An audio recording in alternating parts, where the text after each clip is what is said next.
para uma pessoa que vive em função de energia, ou acumular dinheiro, ou voltar atrás no tempo. Ou seja, tanto posso que tem gente que faz, que vive na prática com o mesmo objetivo de uma planta. Um animal, basicamente os animais em geral, qual é a motivação deles? Sobreviver e perpetuar a espécie, dois instintos, né? Sobrevivência e perpetuação da espécie. O ser humano pode viver em função só dessas coisas também? Tanto pode que tem gente abessa que vive. Você vai ver a maior parte dos objetivos, dos sonhos de vida são sobreviver com o maior conforto possível e procriar com o maior prazer possível. E se finir é o objetivo de maior parte da humanidade. É um objetivo animal, não é humano. Tá? E nós podemos. Tá? Qual é o objetivo humano? Se formos recorrer a esses clássicos que falavam sobre a condição humana, eles diziam que o objetivo do ser humano é ser um ser humano completo, com valores, virtudes e sabedoria. Se a gente quiser construir a nós mesmos como um ser com valores, virtudes e sabedoria, podemos, temos essa possibilidade. E Pico della Mirandola, ele ia mais adiante. Ele dizia que se vocês quiserem chegar à pureza dos anjos, podem chegar a um nível de pureza tal que não queira absolutamente nada de egoísta, que a sua vida seja puramente entrega, que trabalhe puramente pelo bem do todo, pelo bem do outro. Se quiser muito fazer, pode.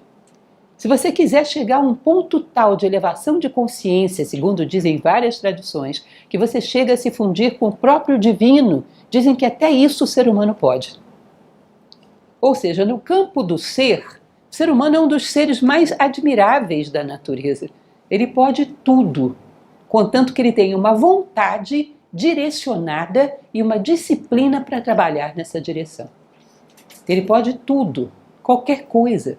Esse campo é tremendamente amplo, né? E é exatamente o campo onde, em geral, nós não trabalhamos. Deixamos ele de lado. Ficamos no campo do fazer, no campo do ter, no campo do ir e do voltar. Aí nós temos possibilidades grandiosas. Se você me disser um homem sensacional que chegou a um nível fora do comum, eu vou encontrar na história um para você.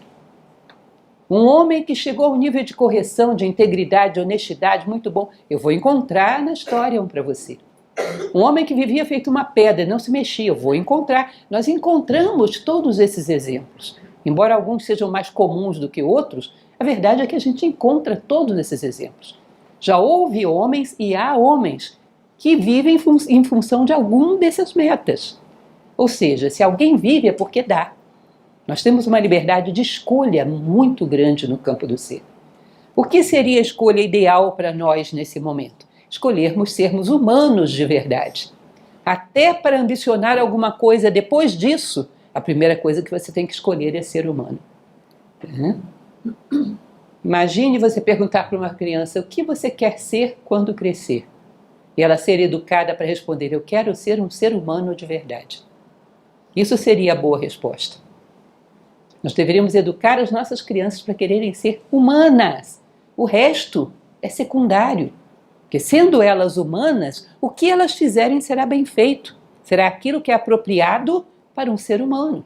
O que elas fizerem será ético, será justo, será bom. Porque tudo mais é dado por acréscimo, quando você precisa buscar em primeiro lugar o seu reino, ou seja, o seu lugar na natureza. Tudo mais é dado por acréscimo. Imaginem como seria interessante uma sociedade assim. Entendem essa ideia? Nós temos uma série de concepções, gente, uma série de concepções, de convicções, de máximas dentro da sociedade que são a contramão dessa premissa. Eu quero ser um ser humano de verdade. E às vezes eu gosto muito de olhar determinadas máximas populares, ditados populares. Vocês já viram, por exemplo, uma frase que diz: o crime não compensa? O que vocês acham dessa frase? Se ele compensasse, a gente fazia, né? Não é uma questão de ética, porque eu sou um ser humano bom. Eu não faço porque não compensa. Mas se alguém me prova que ele compensa, que ele dá um lucro danado, eu faço. Por que não? Aquela outra frase que diz: se você fizer o bem, receberá em dobro. O que vocês acham dessa frase? É o melhor investimento do mercado de capitais, 100% de retorno. Então eu faço bem porque tem um retorno fora do comum. Não tem um investimento que eu te garanto que dê uma coisa dessa. 100% de retorno é um excelente negócio. Então eu faço bem por causa disso. Você percebe que a gente tem um monte de máximas estúpidas dentro da sociedade que a gente leva a sério? Que a gente não sabe que nós estamos aqui para amar o bem pelo que somos.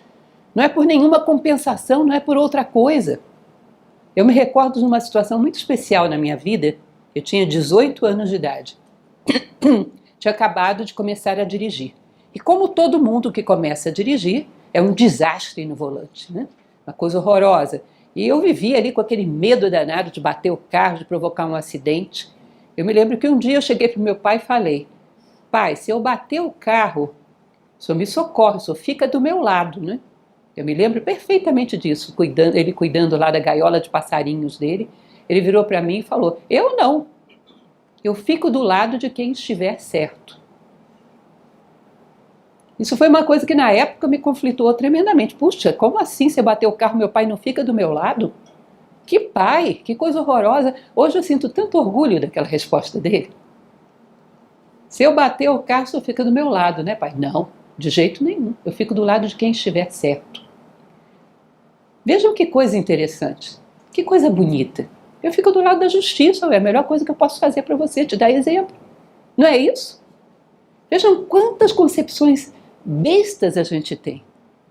Porque a gente não vê que a melhor coisa que a gente pode fazer é ser humano. E ser humano é ético, é bom, é justo, é fraterno. Essas máximas, esses enganos, esses equívocos que a gente tem na sociedade são porque a gente não tem uma meta clara. E não sabe que nós viemos aqui para construir a bondade por ela mesma e não por uma recompensa que venha depois. A justiça por ela mesma e não por nada que venha depois. Nossa maneira de ver o mundo seria outra se a gente soubesse que viemos aqui para construir a nós mesmos. Que aí temos toda essa flexibilidade. Nós podemos ser qualquer coisa que queiramos